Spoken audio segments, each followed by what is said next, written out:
आज की क्लास में हम सीखेंगे कि जब हमारे पास प्रॉफिट मैक्सिमाइजेशन के ऊपर बेस्ड क्वेश्चन दिया होता है ट्रांसपोर्टेशन प्रॉब्लम में, तो हम उसको कैसे सॉल्व करते हैं। देखिए, हम जानते हैं कि हमारी जो ट्रांसपोर्टेशन प्रॉब्लम अप्रोच है वो मिनिमाइजेशन के कॉन्सेप्ट के ऊपर बेस्ड है। वो क्या करती है, गिवन ट्रांसपोर्टेशन कॉस्ट को मिनिमाइज करके हमें एक ऑप्टिमल कॉस्ट फाइंड आउट करने में हेल्प करती है। लेकिन जब क्वेश्चन में हमारे पास कॉस्ट की बजाय उसने प्रॉफिट दे दिया हो, तो अगर मैं ट्रांसपोर्टेशन प्रॉब्लम को प्रॉफिट मैट्रिक्स के ऊपर अप्लाई करूंगा तो भाई ये तो गलत हो जाएगा। क्यों? क्योंकि ट्रांसपोर्टेशन प्रॉब्लम का जो कॉन्सेप्ट है वो तो मिनिमाइजेशन के ऊपर बेस्ड है। वो क्या करेगी, वो मेरे प्रॉफिट को मिनिमाइज करके हमें दे देगी, ठीक है ना। लेकिन हमारा ऑब्जेक्टिव तो प्रॉफिट के केस में उसको मैक्सिमाइज करना होता है। तो अगर मैं डायरेक्टली ट्रांसपोर्टेशन प्रॉब्लम अप्रोच को मैक्सिमाइजेशन वाली प्रॉब्लम के ऊपर या प्रॉफिट मैक्सिमाइजेशन वाली प्रॉब्लम के ऊपर अप्लाई करूंगा तो वो क्या होगा, मेरा आंसर गलत हो जाएगा। क्यों? क्योंकि वहां पे मेरा जो ऑब्जेक्टिव है वो तो मेरा प्रॉफिट को मैक्सिमाइज करना होता है, लेकिन ट्रांसपोर्टेशन प्रॉब्लम अप्रोच तो मेरे प्रॉफिट को मिनिमाइज करके दे देगी। तो एक चीज हमारे समझ में आ गई क्या, कि जब हमारे पास प्रॉफिट मैक्सिमाइजेशन का क्वेश्चन आता है, ठीक है, जब मैक्सिमाइजेशन के ऊपर बेस्ड प्रॉब्लम आती है, तो हम ट्रांसपोर्टेशन प्रॉब्लम को डायरेक्टली अप्लाई नहीं कर सकते, ठीक है ना। क्योंकि उस केस में क्या होगा, वो उसको मिनिमाइज करने के डायरेक्शन में काम करेगी, लेकिन हमारा ऑब्जेक्टिव तो मैक्सिमाइजेशन का होता है। तो यहाँ पे फिर हम कैसे काम करके चलते हैं, हम ये करते हैं कि हमारी जो मैक्सिमाइजेशन वाली प्रॉब्लम है ना, उसको हम मिनिमाइजेशन वाली प्रॉब्लम में कन्वर्ट कर लेते हैं। तो जैसे मैं अपनी मैक्सिमाइजेशन वाली प्रॉब्लम को मिनिमाइजेशन वाली प्रॉब्लम में कन्वर्ट कर लूंगा, तो फिर तो मैं अपनी ट्रांसपोर्टेशन प्रॉब्लम अप्रोच अप्लाई कर सकता हूं। अब हम अपनी इस प्रॉफिट मैट्रिक्स को लॉस मैट्रिक्स में कन्वर्ट कर देंगे, ठीक है। तो जैसे ही मैं अपने प्रॉफिट मैट्रिक्स को लॉस मैट्रिक्स में कन्वर्ट कर दूंगा, फिर तो मेरी ये प्रॉब्लम मिनिमाइजेशन की प्रॉब्लम बन जाएगी। क्यों? क्योंकि हम तो लॉस को मिनिमाइज ही करना चाहेंगे। तो जितना हम अपने लॉस को मिनिमाइज करेंगे, रिजल्टेंटली उतना ही हमारा प्रॉफिट मैक्सिमाइज होगा। तो ठीक है ना, तो मैं क्या करूंगा, मैं अपने प्रॉफिट मैट्रिक्स को लॉस मैट्रिक्स में कन्वर्ट कर लूंगा, फिर इसके ऊपर अपनी ट्रांसपोर्टेशन प्रॉब्लम अप्रोच अप्लाई कर सकता हूं। अब बात यह आती है कि सर हम प्रॉफिट मैट्रिक्स को लॉस मैट्रिक्स में कैसे कन्वर्ट करेंगे। देखिए, हम क्या करेंगे, जैसे देखना ये हमारे पास ये जो प्रॉब्लम गिवन है, इसमें हमारे पास ये जो टेबल दिया गया है या जो मैट्रिक्स दिया गया है, ये मेरे पास प्रॉफिट मैट्रिक्स है। अब यहाँ पे आप देख सकते हो, जो तो मेरे मिनिमाइजेशन वाली प्रॉब्लम होती है, ठीक है ना, वहां पे तो उसने ट्रांसपोर्टेशन कॉस्ट पर यूनिट दी होती है हर रूट की। लेकिन मेरी जो प्रॉफिट मैक्सिमाइजेशन वाली प्रॉब्लम होती है, उसमें वो क्या करता है, मेरे पास हर रूट की ट्रांसपोर्टेशन कॉस्ट नहीं देता, वो मेरे पास हर रूट का प्रॉफिट पर यूनिट दे देता है, ठीक है। तो ये जो फिगर था यहाँ पे 15, 51, 42, 33, 80, 42, 26, 81, 90, 40, 66, 60, ये जो मैंने ग्रीन कलर से हाईलाइट करी है, ये जो सेल्स में वैल्यू लिखी है, ये यहाँ पे प्रॉफिट पर यूनिट लिखा है, ठीक है। अब यहाँ पे वो प्रॉफिट के पॉइंट ऑफ व्यू बात कर रहे हैं, लेकिन जो हमारी मिनिमाइजेशन वाली प्रॉब्लम होती है, जहां पे हमारे पास कॉस्ट दी होती है, वहां पे वो क्या करता है, इन रूट्स के ऊपर कॉस्ट पर यूनिट देता है। लेकिन यहाँ पे क्योंकि ये प्रॉफिट मैक्सिमाइजेशन का क्वेश्चन है, तो उसने यहाँ पे ट्रांसपोर्टेशन कॉस्ट पर यूनिट नहीं दी, ट्रांसपोर्टेशन करने के ऊपर जो मुझे प्रॉफिट पर यूनिट होगा हर रूट पे, उसने वो दी है। तो यहाँ पे मेरे पास जो इन्फॉर्मेशन दी गई है वो मुझे प्रॉफिट की फॉर्म में दी गई है, इसीलिए मेरा ये जो मैट्रिक्स है, ये मेरा प्रॉफिट मैट्रिक्स है। अब देखिए, इस क्वेश्चन में तो उसने डायरेक्टली प्रॉफिट मैट्रिक्स हमें दे दी है, ठीक है। कई बार वो क्या करता है, वो डायरेक्टली प्रॉफिट मैट्रिक्स नहीं दे देता, ठीक है। प्रॉब्लम तो प्रॉफिट मैक्सिमाइजेशन की देगा आपको, लेकिन वो डायरेक्टली प्रॉफिट मैट्रिक्स नहीं देगा। वो क्या करेगा आपको, वो आपको इन्फॉर्मेशन दे देगा, जैसे सेल्स की फिगर बता दी, कॉस्ट बता दी, ठीक है। तो आपको पता है सेल माइनस कॉस्ट करेंगे तो अपना प्रॉफिट आ जाएगा।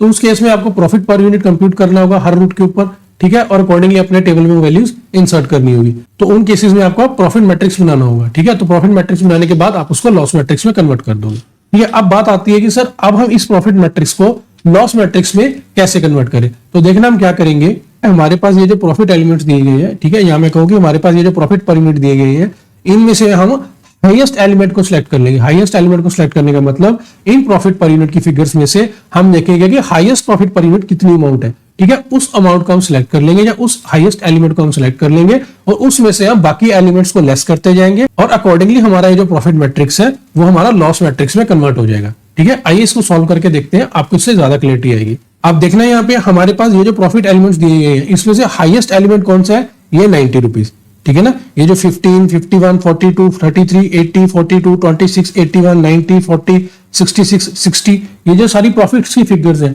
इनमें से हाईएस्ट एलिमेंट या हाईएस्ट प्रॉफिट कौन सा आ रहा है, 90 रुपीज पर यूनिट। तो इसे हम सिलेक्ट कर लेंगे और बाकी एलिमेंट्स को इसमें से लेस करते जाएंगे, ठीक है, और अकॉर्डिंगली हमारा लॉस मैट्रिक्स तैयार हो जाएगा। तो देखिए कैसे करेंगे। तो फर्स्ट सेल में हम क्या लिखेंगे, फर्स्ट सेल में हमारे पास है 15 रुपीज, तो 90 माइनस 15, यहाँ पे क्या आ जाएगा फर्स्ट सेल में, ठीक है, 90 माइनस 15, 90 माइनस 15, तो यहाँ पे कितना आ गया 75 रुपीज। अब ये जो मैंने 75 लिखा है, ये मेरा क्या है, लॉस पर यूनिट, ठीक है। यहाँ मैं कहूं कि इस रूट के ऊपर मुझे पर यूनिट लॉस कितना हो रहा है, 75 रुपीज, तो मैंने अकॉर्डिंगली ऐसे अपना लॉस कैलकुलेट कर लिया। अब नेक्स्ट देखना, नेक्स्ट सेल में हमारे पास कितनी वैल्यू है, 51, तो यहाँ पे हम क्या करेंगे, यहाँ पे हम लिखेंगे 90 माइनस 51, बस हाईएस्ट एलिमेंट में से आपको अदर एलिमेंट्स को सब्ट्रैक्ट करते जाना है और अकॉर्डिंगली आपका जो प्रॉफिट मैट्रिक्स है वो लॉस मैट्रिक्स में कन्वर्ट हो जाएगा। ठीक है, तो 90 माइनस 51 करते हैं तो हमारे पास कितना आ जाता है 39। नेक्स्ट एलिमेंट देखिए, नेक्स्ट हमारे पास कौन सा है, नेक्स्ट 42 है, तो हम यहाँ पे क्या लिखेंगे 90 माइनस 42। ठीक है, और इसको जब मैं सॉल्व करता हूँ तो मेरे पास आ जाता है 48 रुपीज पर यूनिट। तो ये 48 क्या रिप्रेजेंट कर रहा है, लॉस पर यूनिट। ठीक है, अब मैं यहाँ पे जो कैलकुलेशंस कर रहा हूँ मैं ऐसे लिख रहा हूँ जैसे 90 माइनस 15, 90 माइनस 51, 90 माइनस 42। तो ये बात बस आपको समझाने के पर्पज के लिए ऐसे लिख रहा हूँ। आप डायरेक्टली इसको लिख सकते हो, जैसे 90 माइनस 15 है तो आपको ऐसे लिखने की जरूरत नहीं है 90 माइनस 15 इज इक्वल टू 75। आप डायरेक्टली 75 लिख सकते हो, डायरेक्टली आप 39 लिख सकते हो, डायरेक्टली आप 48 लिख सकते हो। तो बस अब मैं तो बस आपको ये समझाने के पर्पज के लिए ऐसे लिख के दिखा रहा हूँ कि एक बार ये कॉन्सेप्ट अच्छे से आपके समझ में आ जाए। ठीक है, अब नेक्स्ट एलिमेंट देखना हमारे पास कौन सा आ रहा है, नेक्स्ट सेल में हमारे पास आ रहा है 33 रुपीज। ठीक है, तो हम क्या करेंगे 90 माइनस 33, तो यहाँ पे हम करेंगे 90 माइनस 33। तो यहाँ पे कितना आ गया मेरे पास, यहाँ पे आ गया 57 रुपीज पर यूनिट का लॉस आ गया मेरे पास। अब हम जाएंगे सेकंड रो में, अपनी सेकंड रो में देखिए फर्स्ट एलिमेंट हमारे पास है 80 रुपीज, तो 90 माइनस 80, तो यहाँ पे मेरा कितना आ जाएगा 90 माइनस 80, तो यहाँ पे आ गया 10 रुपीज। अब नेक्स्ट देखिए, नेक्स्ट हमारे पास है 42, तो 90 माइनस 42, 90 माइनस 42, तो इसको सॉल्व करते हैं तो हमारे पास आ जाएगा 48। अब नेक्स्ट सेल में देखना, नेक्स्ट सेल में हमारे पास है 26, तो यहाँ पे मैं क्या लिखूंगा 90 माइनस 26, तो यहाँ पे मेरे पास आ जाएगा 90 माइनस 26। ठीक है, तो ये मेरे पास कितना आ रहा है 90 माइनस 26, 64। ठीक है, अब नेक्स्ट सेल में देखिए कितनी वैल्यू आ रही है 81 है, तो हम क्या लिखेंगे 90 माइनस 81, 90 माइनस 81, तो यहाँ पे मेरे पास कितना आ जाएगा 9 रुपीज पर यूनिट का लॉस आ जाएगा। अब नेक्स्ट देखना, नेक्स्ट थर्ड रो में देखिए 90 माइनस 90 आ जाएगा यहाँ पे, तो ठीक है यहाँ पे आ जाएगा 90 माइनस 90, तो ये मेरा कितना आ गया 0 आ गया। अब नेक्स्ट सेल में देखिए, नेक्स्ट सेल में है 40, ठीक है, तो हम करेंगे 90 माइनस 40, 90 माइनस 40 करूंगा तो मेरे पास आ जाएगा 50 रुपीज पर यूनिट का लॉस। अब नेक्स्ट सेल में देखिए कितने हमारे पास 66, तो यहाँ पे हम क्या लिखेंगे 90 माइनस 66। ठीक है, तो इसको सॉल्व करके हमारे पास कितना आ रहा है 24 रुपीज पर यूनिट का लॉस आ रहा है यहाँ पे। ठीक है, अब नेक्स्ट वैल्यू देखना, नेक्स्ट हमारे पास है 60, तो यहाँ पे क्या आ गया, यहाँ पे आ गया 90 minus 60 is equal to 30 rupees. ठीक है, तो इस तरह से हमने क्या करा, हमने अपने प्रॉफिट मैट्रिक्स को लॉस मैट्रिक्स में कन्वर्ट कर लिया। तो जैसे ही हमने प्रॉफिट मैट्रिक्स को लॉस मैट्रिक्स में कन्वर्ट करा है तो हमने क्या करा, अपनी मैक्सिमाइजेशन वाली प्रॉब्लम को मिनिमाइजेशन वाली प्रॉब्लम में कन्वर्ट कर लिया। अब जब ये हमारी मिनिमाइजेशन वाली प्रॉब्लम में कन्वर्ट हो चुकी है या ये मिनिमाइजेशन की प्रॉब्लम बन चुकी है तो अब हम इसके ऊपर ट्रांसपोर्टेशन प्रॉब्लम अप्रोच अप्लाई कर सकते हैं। ठीक है ना, तो ये हमारे पास बैलेंस्ड ट्रांसपोर्टेशन प्रॉब्लम है क्योंकि हमारा टोटल ऑफ डिमांड और टोटल ऑफ सप्लाई बराबर है। ठीक है, तो अकॉर्डिंगली ये बैलेंस्ड ट्रांसपोर्टेशन प्रॉब्लम है, आप इसका initial basic physical solution find out कर सकते हो।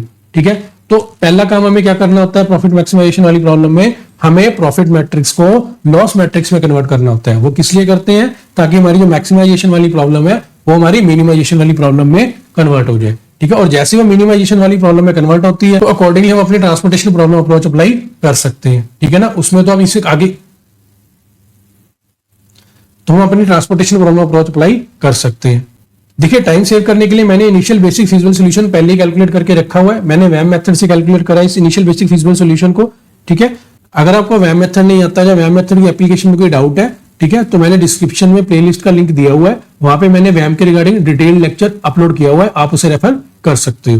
तो यहाँ पे हमारे पास इनिशियल बेसिक फिजिबल सॉल्यूशन निकाला हुआ है मैंने। ठीक है, अब ये जो इनिशियल बेसिक फिजिबल सॉल्यूशन मैंने निकाला, ये मैंने निकाला है यूजिंग वोगल अप्रोक्सीमेशन मेथड। ठीक है, अब इनिशियल बेसिक फिजिबल सॉल्यूशन हमने कैलकुलेट कर लिया है। ठीक है ना, अब मेरी बात बड़े ध्यान से सुनना, जो तो हमारी मिनिमाइजेशन वाली प्रॉब्लम होती है, ठीक है, उसमें तो फिर हम क्या करते हैं, जहां जहां पे हमारी एलोकेशन आ रही है, जहां जहां पे हमारी एलोकेशन आ रही है, जैसे यहाँ पे जहां पे एलोकेशन आ रही है, उनको उन एलोकेटेड सेल्स की रिस्पेक्टिव कॉस्ट के साथ मल्टीप्लाई कर देते हैं।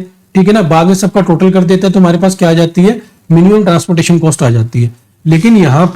लेकिन यहाँ पे अगर मैं ये जो एलोकेशन है 23, 6, 8, 30, 16 यूनिट्स, 17 यूनिट्स, इनको अगर मैं इन सेल्स में दी गई वैल्यूज के साथ मल्टीप्लाई करता हूं, इनको मैं अगर इन सेल्स में दी गई वैल्यूज के साथ मल्टीप्लाई करता हूं और बाद में इनको ऐड कर देता हूं, तो मेरे पास जो आंसर आएगा वो तो टोटल लॉस आ जाएगा। ठीक है, लेकिन क्वेश्चन की रिक्वायरमेंट क्या है कि उसको तो ऑप्टिमम प्रॉफिट फाइंड आउट करके देना है हमें।